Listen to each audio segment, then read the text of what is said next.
현자의 벤치. 어느 마을에 슬픔에 잠긴 한 청년이 살고 있었어요. 그는 인생이 왜 이렇게 힘든지, 왜 불행한 일만 생기는지 이해할 수 없었죠. 그래서 그는 마을 어귀에 산다는 현자를 찾아갔어요. 청년은 물었습니다. 왜 제 인생은 이렇게 고달프기만 한가요?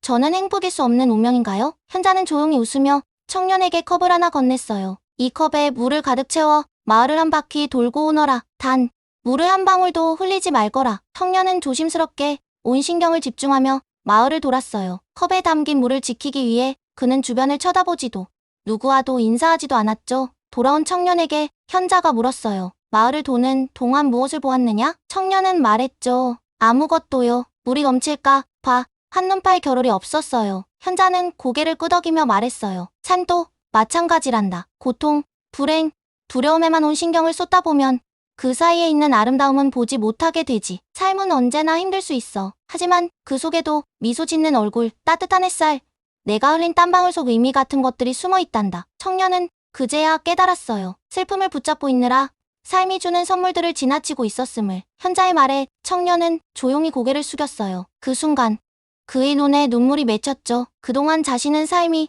너무나 불공평하다고만 느꼈고 행복한 사람들을 보며 스스로를 더욱 불행하게 만들고 있었던 거예요. 현자는 청년의 어깨를 다정히 토닥이며 말했어요. 삶은 늘 선택의 연속이란다. 너는 고통에 머물 수도 있고 그 속에서 의미를 찾을 수도 있어. 그리고 기억하거라. 고통은 피할 수 없어도 그 고통을 어떻게 받아들이느냐는 온전히 너의 선택이란다. 청년은 마을로 돌아가며 처음으로 주위를 둘러보았어요. 아이들이 웃고 꽃이 피어있고 바람이 불고 있었죠. 모든 건 변함없이 거기 있었는데 자신만이 그것을 보지 못했던 거예요. 그날 이후 청년은 여전히 힘든 날들을 겪었지만 그 속에서 스스로를 위로하고 때로는 남을 도우며 미소 지을 수 있게 되었답니다. 왜냐하면 그는 이제 알고 있었어요. 행복은 멀리 있는 게 아니라 우리가 바라보는 방향에 있다는 것을. 시간이 흐르고 청년은 조금씩 달라졌어요. 예전처럼 큰일이 생긴 것도 아니고 갑자기 인생이 쉬워진 것도 아니었어요. 단지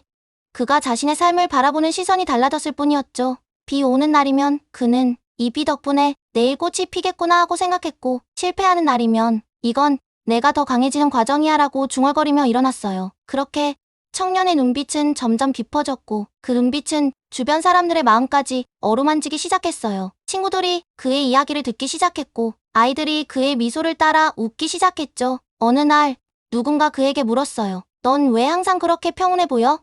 특별한 비결이라도 있어? 그는 조용히 미소 지으며 말했어요. 나도 흔들릴 때가 많아. 하지만 누군가 내게 해준 말이 있어. 삶은 우리가 바라보는 방향에 달려있다고. 그걸 믿고 있는 거야. 그리고 그 말은 또다시 누군가의 가슴 속에 작은 불빛 하나를 켜주었답니다. 수십 년이 지나 청년은 이제 마을의 어른이 되었어요. 그는 큰 부자도 높은 권력자도 아니었지만 늘 사람들 사이에서 존경받는 사람이었죠. 아이들은 그를 보면 달려와 말했어요. 현자님, 옛날의 물컵 이야기 다시 해주세요. 그는 웃으며 말했죠. 물컵 말이냐?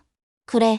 그건 내 인생을 바꾼 이야기란다. 그리고 그는 조용히 덧붙였어요. 우린 모두 자기 인생의 물컵을 들고 살아가고 있어. 누구는 그것을 두려워하며 걷고 누구는 그것을 바라보느라 세상의 아름다움을 놓쳐. 하지만 진짜 지혜는 그 물컵을 지키면서도 고개를 들어 주변을 바라보는 법을 아는 거란다. 그 말은 아이들의 가슴에 새겨졌고 그 아이들이 자라 또 다른 아이들에게 그 이야기를 들려주었어요. 그렇게 그 청년, 아니 이제는 누군가의 기억 속 현자는 세대를 넘어 삶의 본질을 알려주는 이야기로 영원히 살아남게 되었답니다. 세월은 흐르고 그 마을도 사람들도 풍경도 많이 변했어요. 하지만 마을 어귀 오래된 나무 아래엔 지금도 작은 벤치 하나가 누워있답니다. 그 벤치에는 종종 누군가가 앉아있곤 해요. 삶에 지친 듯한 얼굴로 무언가를 묵묵히 기다리는 듯한 모습으로. 그리고 그들 곁엔 낡은 노트 한 권이 놓여있죠. 그 표지엔 이렇게 적혀 있어요. 물이 넘치지 않도록.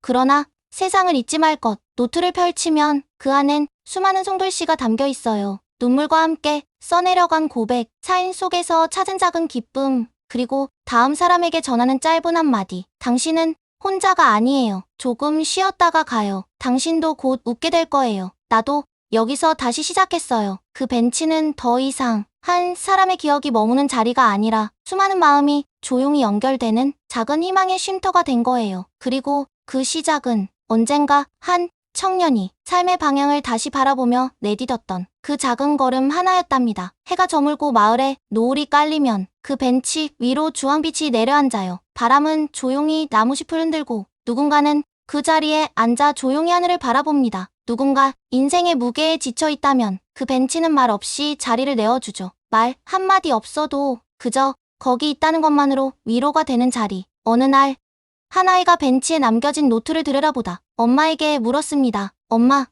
이 노트는 누가 처음 쓴 거야? 엄마는 노트 표지를 손으로 쓰다듬으며 대답했어요. 아주 오래전에 자기 물컵을 흘리지 않으려고 온 세상을 못 보고 살았던 한 청년이 있었단다. 그 아이가 어느 현자를 만나고 비로소 세상을 보기 시작했지. 그리고 그 이야기를 이렇게 남겨준 거야. 아이는 눈을 반짝이며 말했어요. 그럼 나도 쓸래? 내가 본 세상은 생각보다 예뻐. 그 작은 손글씨 하나가 노트의 마지막 빈 페이지를 채우고 바람은 조용히 페이지를 넘겼습니다. 그 순간 또 하나의 이야기, 또 하나의 시작이 거기서 태어났답니다. 어느 겨울밤 벤치에 앉은 한 노인이 손에 쥔 노트를 천천히 넘기고 있었어요. 그는 페이지마다 남겨진 수많은 이야기들을 읽으며 작은 미소를 지었습니다. 그리고 조용히 노트의 첫 장에 손끝을 댔어요. 그곳엔 희미하게 번진 글씨 하나가 있었죠. 삶은 우리가 바라보는 방향에 달려있다. 그 문장을 천천히 읽으며 그는 아주 오랜 옛날 자신이 현자를 찾아갔던 날을 떠올렸습니다. 그때 그는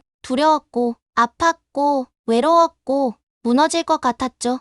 하지만 지금 그는 수없이 흔들린 나뭇가지를 지나 어느새 단단한 뿌리가 되어 있었어요. 노인은 노트의 마지막 장에 자신의 이야기를 조용히 써내렸습니다. 나는 참 많은 걸 잃었지만 그 덕분에 소중한 것들을 볼 수 있었어. 삶이란 건 끝없이 다시 피어나는 꽃 같아. 너도 언젠가 피어나길 바란다. 그리고 이 이야기가 너에게 조금이라도 따뜻했기를. 그리고 그는 노트를 조심스럽게 덮고 벤치에 그대로 두었습니다. 그가 자리를 뜨고 난 후 눈이 조용히 내리기 시작했어요. 마을은 온통 하얗게 물들고 그 벤치 위, 노트 위에도 조용히 하얀 눈송이 하나가 내려앉았습니다. 그리고 이야기는 다시 시작되고 있었어요. 몇 년이 지나 그 마을은 조금 더 바빠졌고 사람들의 발걸음은 빨라졌어요. 하지만 놀랍게도 그 오래된 벤치는 여전히 그 자리에 있었고 그 위의 노트는 누군가 조심스럽게 덮어둔 채 누구에게도 잊히지 않았죠. 마을의 어느 학교에서 노트를 읽고 나의 마음을 쓰게 하는 작은 숙제가 내려졌고 아이들은 돌아가며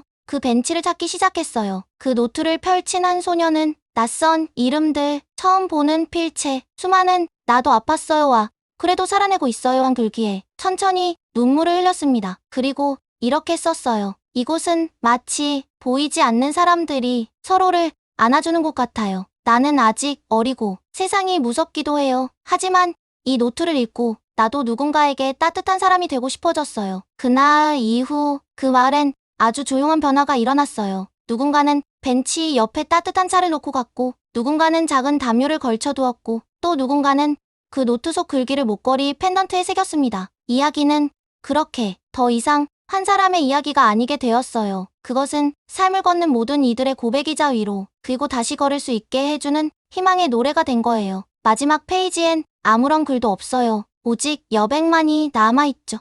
왜냐하면 그 마지막 문장은 당신이 쓰게 되어 있으니까요.